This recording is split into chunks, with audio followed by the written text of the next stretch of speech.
NetsBoy, so let's hear what he has to say. His name is NetsBoy, he thinks the world is all over when the Nets just can't play.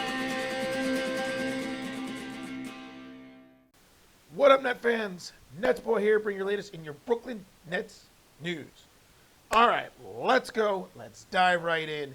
This is the fun little episode in which I give my expectations and predictions of this upcoming NBA season, a season in which will officially begin tomorrow, October 19th. Yeah, I mean, look, I'm excited. I'm not gonna lie. You know, after everything that transpired this offseason, all the drama, the Kyrie Irving drama, the KD trade drama, and all this stuff, I'm just eager to get this started, right? I'm eager to see what this team will do, what it will become, if they'll be able to finally figure things out and be successful, or will it be a giant disappointment? So, like, I'm eager. But, I will, address a couple things of some of the predictions and expectations that I have. But before I do that, I do want to briefly discuss and touch upon what we saw in the preseason. Now, the Nets went 2-2 in the 4 preseason games, and there really wasn't a lot to really focus on except for obviously the one major thing in which everyone was talking about, like, constantly. So everyone was. The media was going nuts with it. And that was obviously the fact that Ben Simmons played, and it was his first time playing in over a year and a half since, he went and had his issues and situations with the 76ers. So it was kind of a big deal to see Ben Simmons play finally. And look, you could tell that there was rust there. Like, you could tell that Ben Simmons looked a little off, especially in the first 2 preseason games. But I felt he really kind of started getting more comfortable in the 3rd and 4th game, and I don't think it was a coincidence that coincided with the fact that the Nets won the 3rd and 4th game of the preseason. And look, I have no problem with what I see from Ben Simmons. Like everyone's been saying, I do hope that he is a little bit more aggressive, just a little bit, when it comes to making a couple shots or trying to make a floater, because it seems to be his shot is like a one-handed, right-handed too, when he's a lefty, little floating shot seems to be his main field goal attempt. I want to see it a little bit more. Obviously, I think that was what a lot of people and analysts have been saying. It was like, Ben Simmons looks sharp out there, but he needs to really be a little bit more aggressive. And, I would say that 4th game against the Timberwolves, he looked really sharp. And I thought he played very well. Wait. I'm thinking of the Milwaukee Bucks game. I think the Timberwolves game was the game in which he fouled out, like, in the beginning of the 3rd quarter. Yeah, it was. The Timberwolves one was when he fouled out in the beginning of the 3rd quarter. I'm thinking of the Milwaukee Bucks game. I thought he looked very sharp in that game and kind of looked like the Ben Simmons we expected. And look, if Ben Simmons is going to give 10 assists, 8 rebounds, and 6 points, I'm all for it. I really am. Because he also provides solid defense. He had a couple good steals. He can guard a lot of different players. And look, I said this my last NetsBoy episode. I'm not a fan of him being the 5. But I can see it working with smaller teams. I really do. Teams that don't have more of a girthy center. I can see it working. So look, my biggest takeaway, like I said, is that I felt Ben Simmons looked good. He looked good.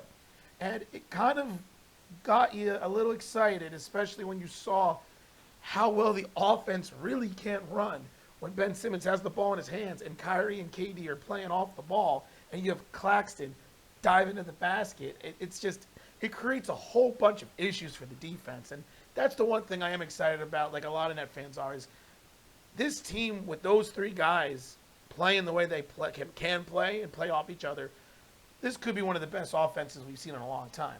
I'm still nervous about them defensively, and I'm definitely nervous about them on the boards, but we'll see what happens. But that was my biggest takeaway. He looks good. I'm excited to see what he'll look like when the regular season starts, and if he can continue to sustain that confidence that he's kind of showing. I do want to see him be a little bit more aggressive. I do want him to see him actually be able to make some free throws. That's going to be a big thing to see. But overall, I thought he looked good. I thought the Nets in general looked pretty solid in the preseason. I think Claxton looks great. I'm excited for him. A little disappointed that we couldn't see more of Joe Harris because he re-aggravated his ankle injury, so they're keeping him to the side. But it is what it is. Nets trimmed the roster down to 17, which is going to be what they were going to have: 2 two-way players and 15 regular roster spots to start, and there you have it. So that's really it about the preseason. There's not much more to harp on. Just that Ben Simmons looked good. But now, let's talk about the actual NBA season and some of my expectations and predictions. Historically, in my 8+ years of doing this, and that's a guesstimate because I actually don't really know how many years I've been doing this now. I can't really remember. Way too long for someone who only averages about maybe 50 views an episode on a good day. But that's not the point. Historically, NetsBoy has always kind of been wrong with these predictions and expectations. NetsBoy always thinks something's going to happen, and then, surprise, surprise, the Brooklyn Nets don't do that. And it's just, last year I think I expected the Nets to win like 55 games and be like the 2 seed. We all know how that played out. I'm just wrong a lot. So take what I'm going to say right now with a grain of salt if you are someone who is kind of new to NetsBoy and thinks I really know what the hell I'm talking about. Because I really don't. I try.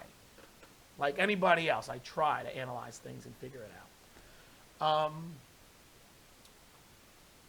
But I do think the Nets are going to be solid this year.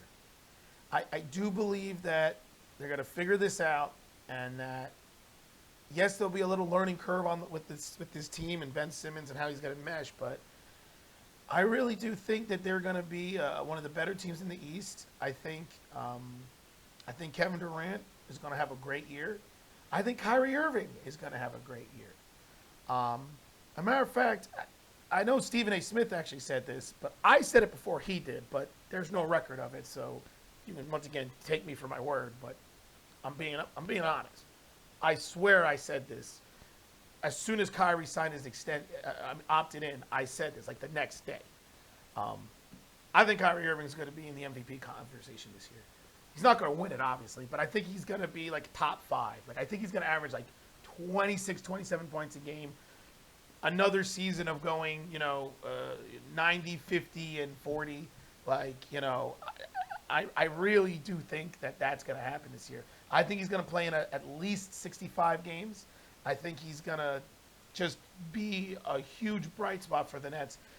I just believe it.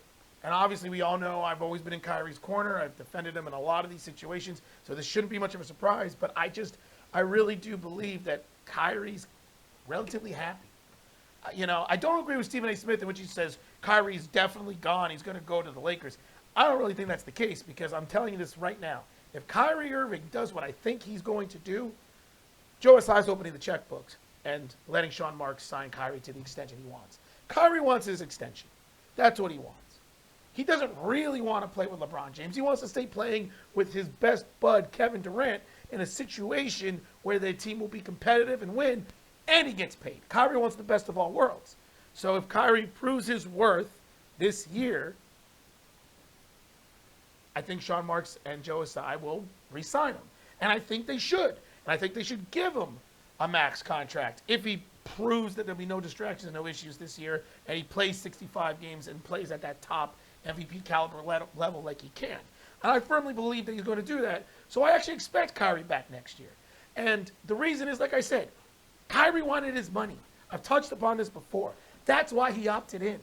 For those who say, oh, well, he really wants to be with the Lakers. That's not true. If he really wanted to be with the Lakers, you think he would have cared enough about 1 year of $37 million if he wanted to really, really, really wanted to go to the Lakers? Because, yeah, the Lakers couldn't afford that, but they could have given him a mid-level exception for $6 million for 1 year. And then the next year, when Russell Westbrook's contract comes off the books, they could have signed Kyrie to a 4-year contract, max contract, after the fact.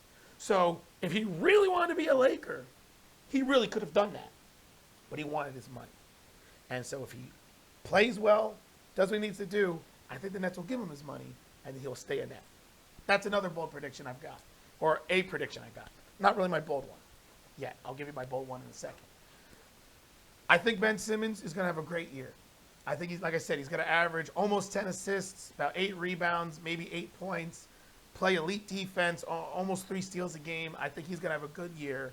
I think Nick Claxton is going to finally establish himself as one of the more versatile and one of the more reliable bigs in the league. I think he's going to get a lot of recognition this year. I think he's going to have some monster games where he's going to have like 24 points and 12 rebounds and 2 blocks. And he's going to run the floor, and he's really going to benefit from everything. And I really do think they're going to do well. The biggest question mark I have is my good old friend Steve Nash. I'm still not sold. He's not sold in year 1, definitely not sold in year 2, and here we go going to year 3. Still not sold. And there's nothing that's changing this. Okay, I still don't like their center situation, all right? I think Day'Ron Sharpe will be the traditional backup center, and I think that's a good call for the time being. I said this before. I got no problem with Day'Ron Sharpe. I just think the Nets need more depth. Are they really going to count on Markieff Morris to be their third-string center or Ben Simmons to be their third-string center? I don't think that's good enough. Like, I just still want more depth, all right? I just do in that spot, but Sean Marks and Steve Nash are rolling out with this team with that as your center depth pretty much. I think Royce O'Neal is going to have a solid year. He looked really good in the preseason. And, yeah, look, I just think the Nets are going to be solid. That being said, I'm still putting the win total for the Nets between 48 and 52 wins. I know you would think with all the positives I've said and all the, optimism I have, which is really stupid if you think about it. Like, what? Why should I be optimistic? I must be delusional, but I'm optimistic this year. So you think with this optimism, because seriously, when the hell has the Nets ever shown any signs for anyone to be optimistic? I mean, just look at last year. But anyway, I'm somehow optimistic. And, despite that, I still don't think that they'll be able to compete at the superior level in a very, very tough and deep Eastern Conference. I mean, no joke, I see 6 teams in the East that could finish anywhere from 1 through 6. Like, there's 6 teams that could finish 1, first the best record in the East, the way I see it. I think the Bucks, Nets, 76ers, Celtics, Heat, and Cavs could all somehow finish with the best record in the East. I really do. The way everything's going, I think that's absolutely plausible. That being said, because of that, I think they're all going to kind of beat up on each other, and I don't really think there's going to be a team that's going to be dominating the Eastern Conference. I do expect the Milwaukee Bucks to be the best team in the East because I think they deserve that title. I think there's no reason to doubt that. I do think the Celtics are going to be very, very good as well. I think we're kind of sleeping on them because it's almost like we're not acknowledging what they did last year. And maybe the Ime Udoka drama and controversy, people might think that could play a factor. But I think the Celtics are going to be a legit team. 76ers are always going to be good. And then you got the Nets, right? The Heat always are a deep team. And we all know with the acquisition of Donovan Mitchell to the Cavaliers, a team that was like the 4th best team in the East before all the injuries. So, yeah. So I think that the Nets are going to finish around 48 to 52 wins because they're going to be competitive with all those teams. They're all going to beat up on each other. And I think that 48 to 52 win record is going to put them around the 3 seed in the East. I do. I think they're going to finish around the 3 seed. And look, anything over 48 wins, I'm going to be very pleased with for that reason that I said. I do think this team needs to go to the Eastern Conference Finals, though. I really do. I think anything short of an Eastern Conference Finals is going to be a disappointment. As the 3 seed, I think they could beat whoever's the 2 seed and get there. If everything goes the way I'm predicting it, obviously, I'm being very seeing into the future. But I really do believe so. I think anything short of Eastern Conference Finals unless there's some other crazy circumstances, like another ridiculous injury or something like that. I just feel it'll be a disappointment if they don't get beyond the, to at least to the conference finals. And look, they could win a championship. There's a lot that they have to do to overcome to get there, but I think they could. But we'll see. My bold prediction, and this could be the boldest prediction in the history of NetsBoy. My true bold prediction. True bold. Like, massive. It's huge. Throwing pens huge. The Nets will have zero, I'm telling you, nada, nothing, no drama this season. That is NetsBoy's bold prediction. Now, the media will try to make drama. I 100% expect that. But I'm talking about true, real, like, where's Kyrie? Oh, no. And, like, vaccination status, trade requests, possible firings of Steve Nash, even though I kind of want that. All that, firings of Sean Marks, all that crap. None of it. That's my bold prediction. That somehow, by some miracle of God, there will be nothing this season. Such a bold statement. I mean, it's bold. It's out there.